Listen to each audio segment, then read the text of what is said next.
compré muchos libros de propaganda anarquista de él, que los importaba desde España. De esta manera aquí hubieron luchas desde hace muchos años. Y el año 23 se fundó la Federación Obrera de Uncías, que comprendía a los trabajadores de Catavi, de Yayagua y de Uncía, más a los artesanos.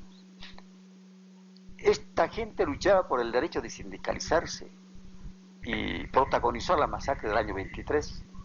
Un coronel Ayoroa, a mando de una fracción del regimiento Camacho, masacró a los obreros en la plaza de Uncía.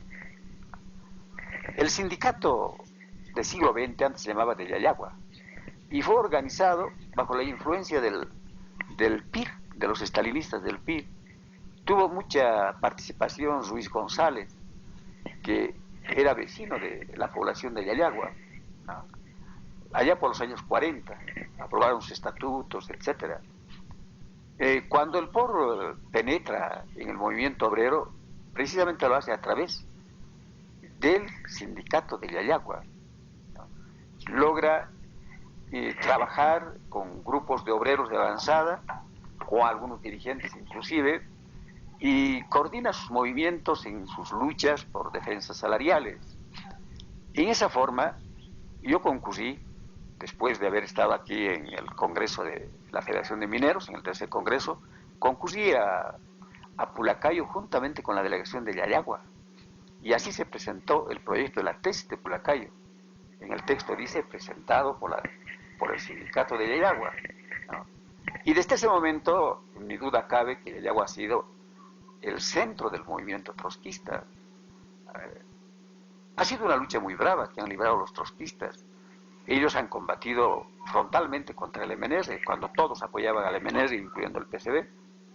El PCB se identificó totalmente con el MNR y había razón, porque el MNR era un partido que representaba los intereses de la burguesía y el PCB descubrió en este partido a la burguesía progresista.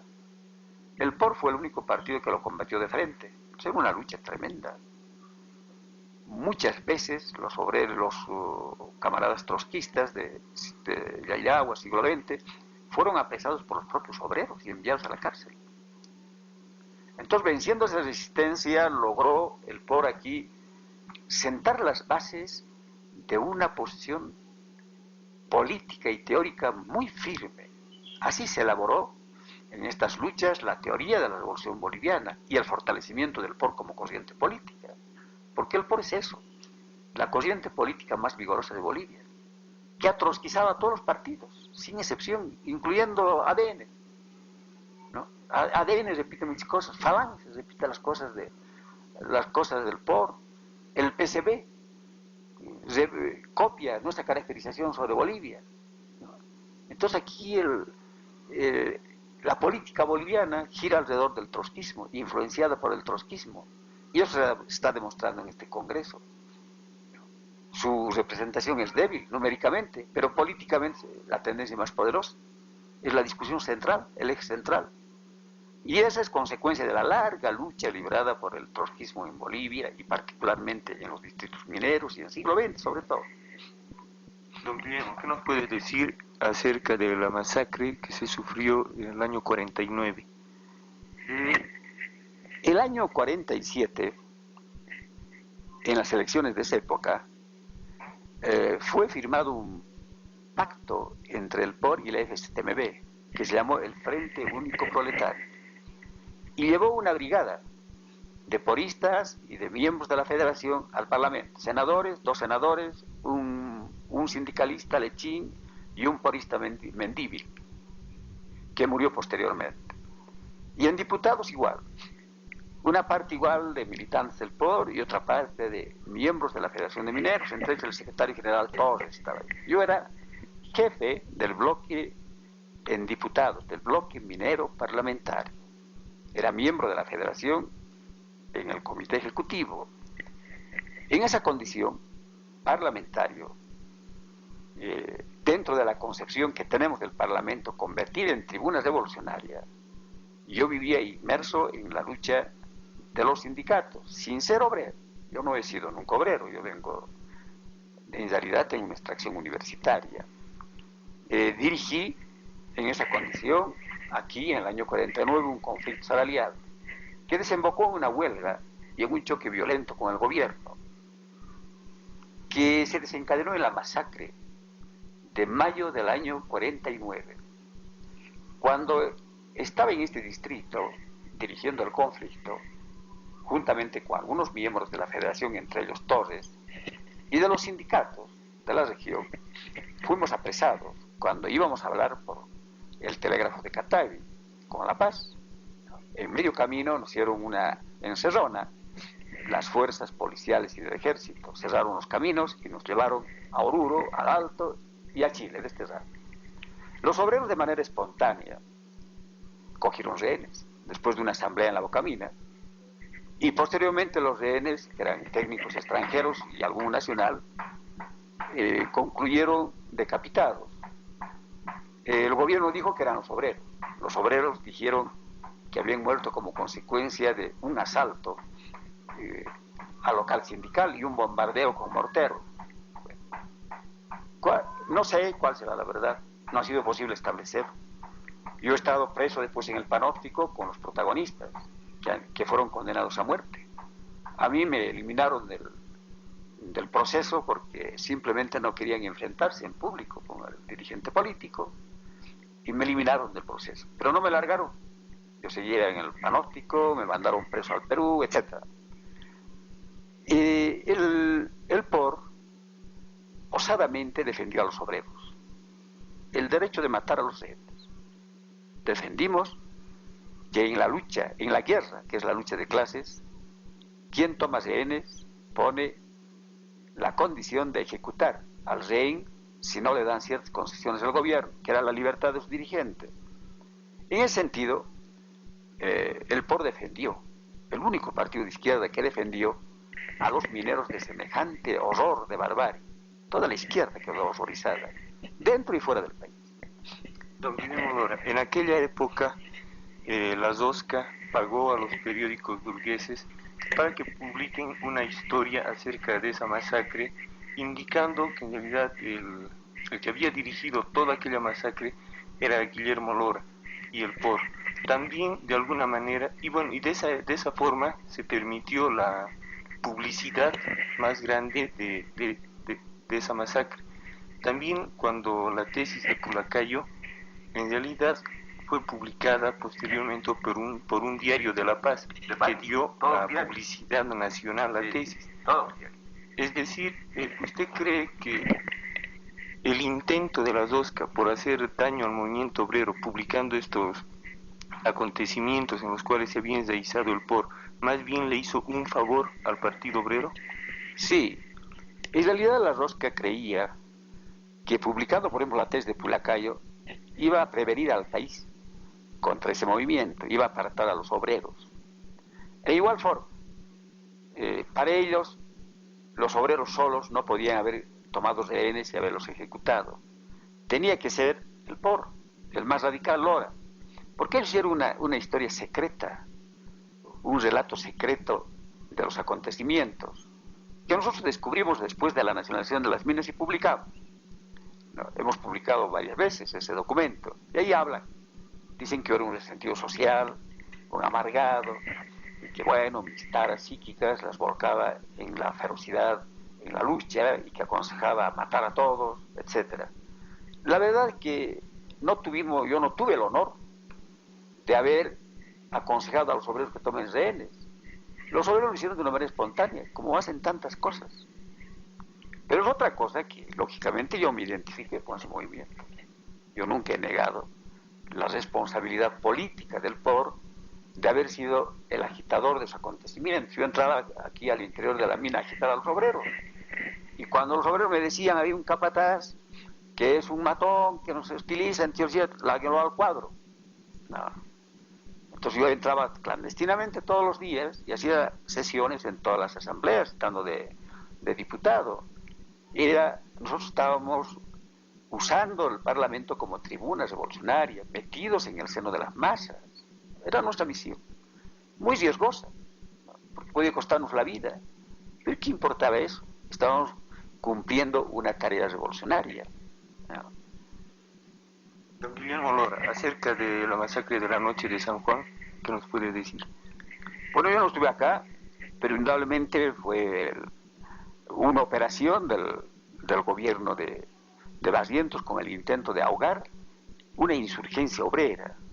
Después de la represión, la masacre de Mayo, etcétera, la masa obrera comenzaba a incorporarse. Entonces querían cortar ese ascenso de las masas y usaron la ocupación de la región durante la noche de San Juan, cuando los obreros, de acuerdo a sus costumbres, estaban bebiendo alrededor de las fogatas, ¿no? Ellos dijeron de que, bueno, aquí iba a realizarse un ampliado y que iba a acordarse la incorporación a las guerrillas, etcétera, ¿no? En realidad se trata de un golpe preventivo, como tantas veces ha sucedido, ¿no?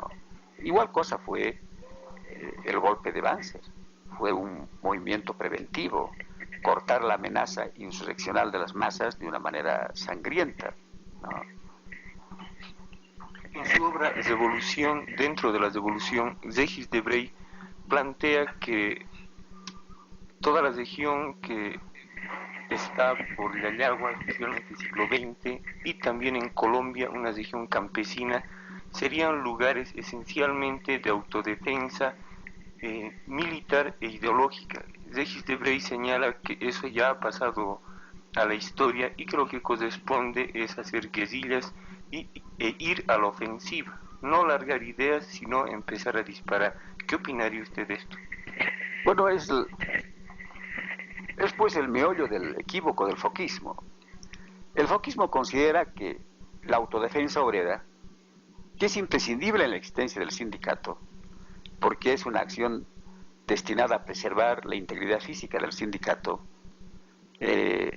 conduce a la represión sangrienta y que lo que corresponde es sustituir a la clase en su lucha y luchar a nombre de la clase para lograr con un grupo militar armado y selecto lograr la derrota del ejército regular y así acabar con la opresión, ¿no?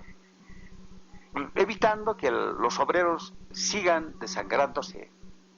Bueno, esta es una teoría que está al margen en realidad de la lucha de clases. La clase obrera madura desgraciadamente en la escuela de las derrotas y de las masacres en todas partes del mundo, no solamente en Bolivia. Si los obreros no participan como masa en la lucha, si no logran experiencia a través de su acción, no van a madurar jamás. No va a ser posible que las ideas revolucionarias, el programa revolucionario, penetre como un germen o como una levadura en el seno de las masas para transformarlas, para impulsar su desarrollo de conciencia, de clase. Los éxitos o los fracasos de las guerrillas son fenómenos anecdóticos para las masas porque les son extraños, ¿no? Lo que corresponde es actuar en el seno de las masas. Y la experiencia ha demostrado, ese gran movimiento pequeño burgués foquista en Latinoamérica ha desaparecido y ahora se autocritica. Dicen que su error ha sido no haber penetrado en las masas, etcétera.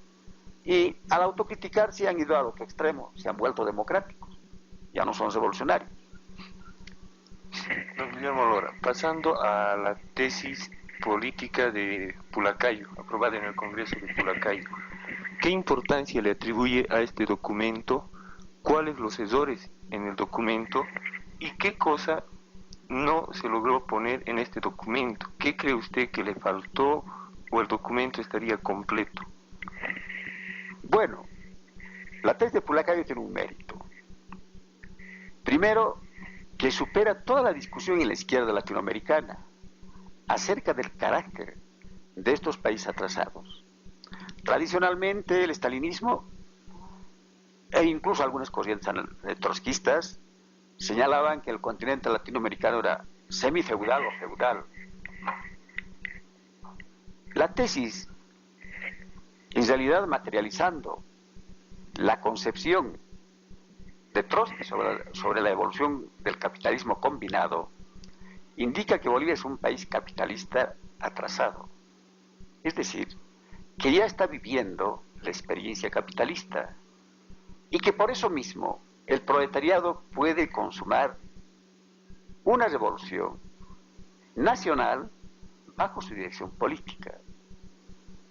Ahora, la gran trascendencia de la tesis radica en que señala, por primera vez en Bolivia, la estrategia del proletariado, la conquista del poder a la cabeza de las masas, usando el método de la acción directa y de la insurrección. Se desahucia la vía parlamentaria, desahucia la posibilidad de que en Bolivia haya democracia y opone la acción propia de las masas y sobre todo de la huelga y de la lucha armada de los obreros. Proclama la necesidad de que se armen los trabajadores, pero es un documento sindical, un documento político de mucho valor, acuñado en el sindicato y lleva la huella del sindicato. No habla de la relación del partido en la insurrección, porque no puede hacerlo, porque el sindicato es un frente único de clase. Esa es su limitación. La otra limitación es que no habla de la política militar del proletariado, aunque habla del armamento de los obreros, pero no habla cómo va a actuar frente al ejército. Tal vez porque el desarrollo político de Bolivia no permitía plantear la cuestión, y su error, su gran error, consiste en plantear el frente único en un país atrasado, en lugar del frente antiimperialista, que después el trotskismo ha superado con una autocrítica muy severa, mostrando las razones por las cuales ha incurrido en este error táctico, que significaría aislar a la clase obrera del resto de las masas. Y cree de que es el precio muy caro que paga el POR, ¿no?, por su pertenencia al movimiento trotskista internacional y por no haber logrado superar muchas de las limitaciones de este movimiento. Todo esto se ha analizado en un último folleto que se llama Trotsky y nosotros. Entonces indica en qué medida nosotros materializamos el programa de Trotsky, cómo usamos su método y cómo superamos muchos planteamientos del propio Trotsky en la lucha.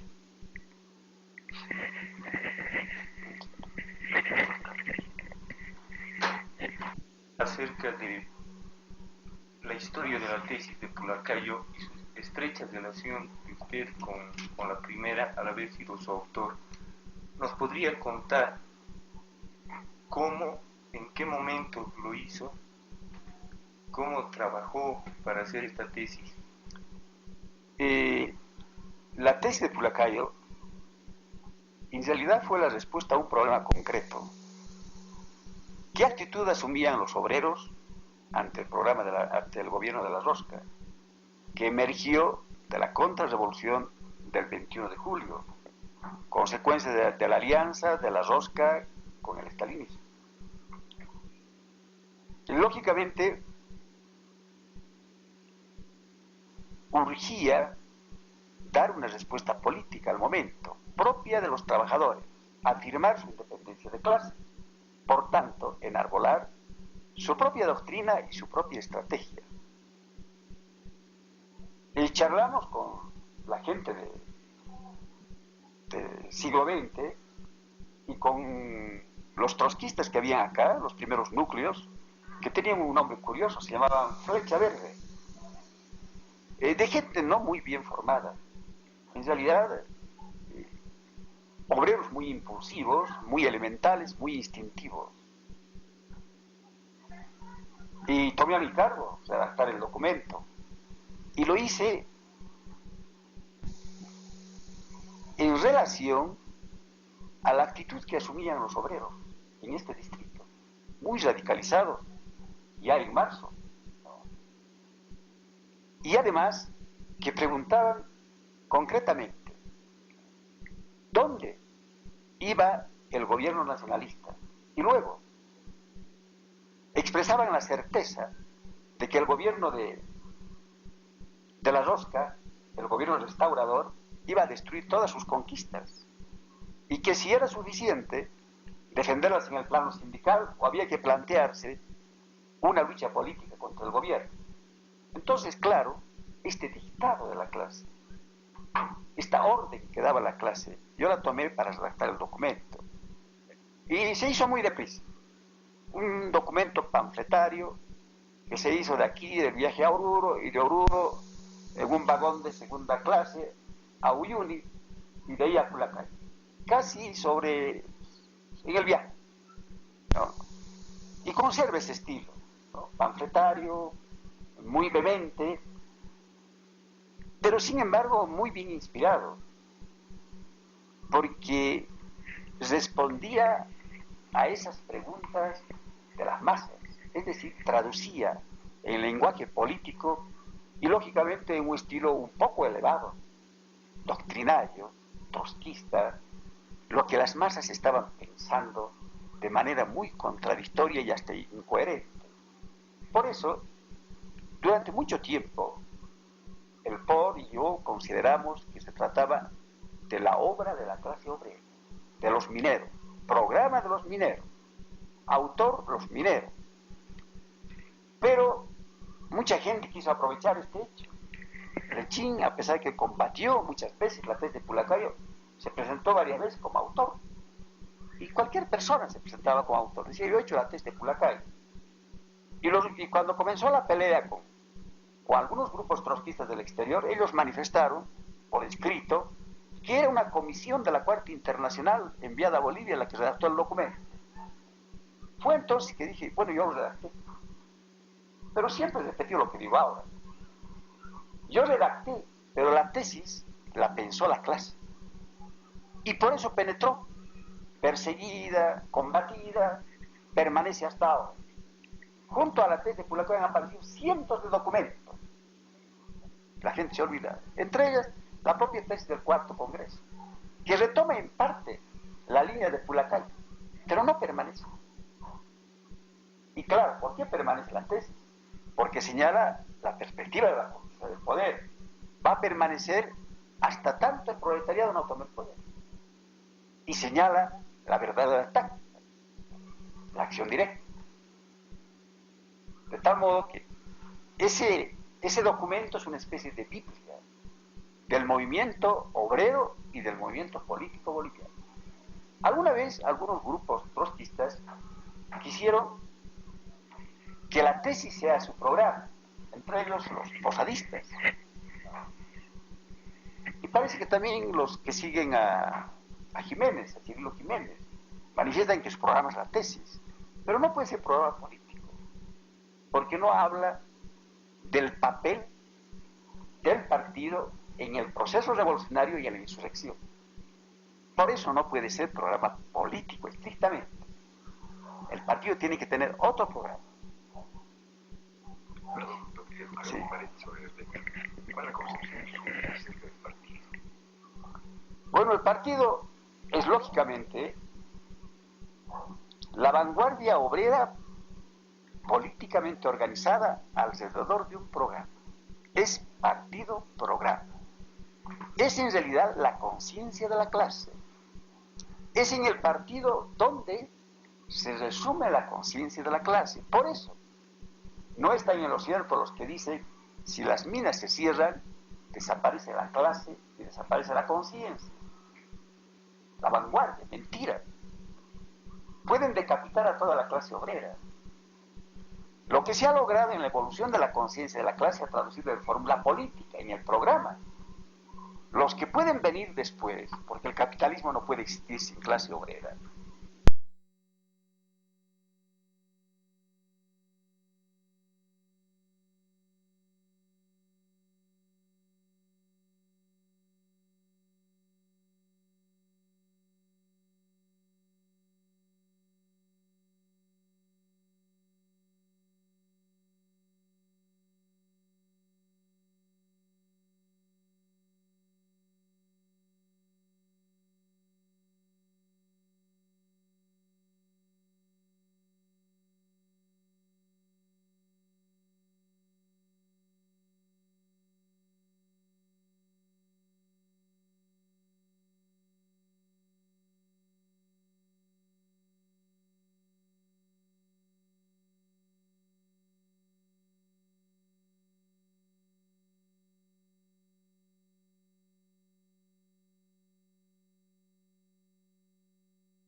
Pimentel fue una figura un poco desagradable, porque aquí nosotros le impugnamos su gestión e inclusive le demostramos cómo se había malversado los dineros del sindicato.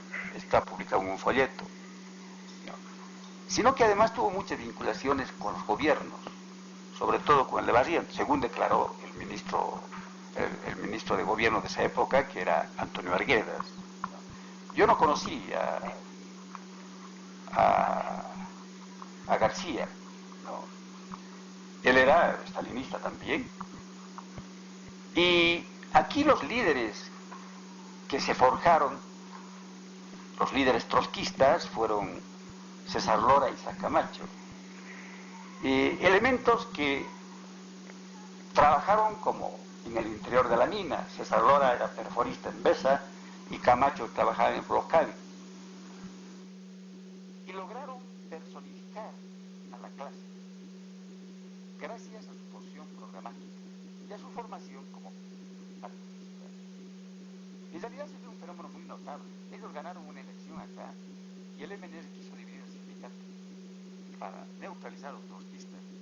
Y ellos abandonaron el sindicato y dijeron, bueno, mantenemos la unidad de nuestra organización y nosotros nos vamos allá. Y lograron ser la dirección del movimiento obrero, no solamente del siglo XX, sino en escala nacional, sin ser dirigentes sindicales. Por ejemplo, había grandes huelgas en Bolivia. El comité de huelga, que es una especie de soviet, estaba dirigido por los trotskistas, por César Lora. Son famosos sus informes y sus luchas con la burocracia.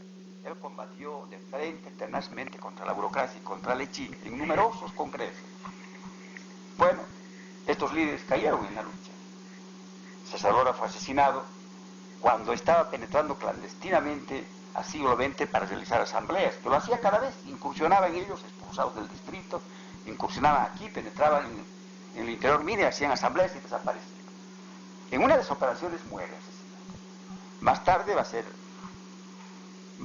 asesinado Isaac Camacho por el propio ministro Arguedas, porque Arguedas tenía la información de que Camacho sabía dónde estaba el arsenal del POR y buscaban las armas.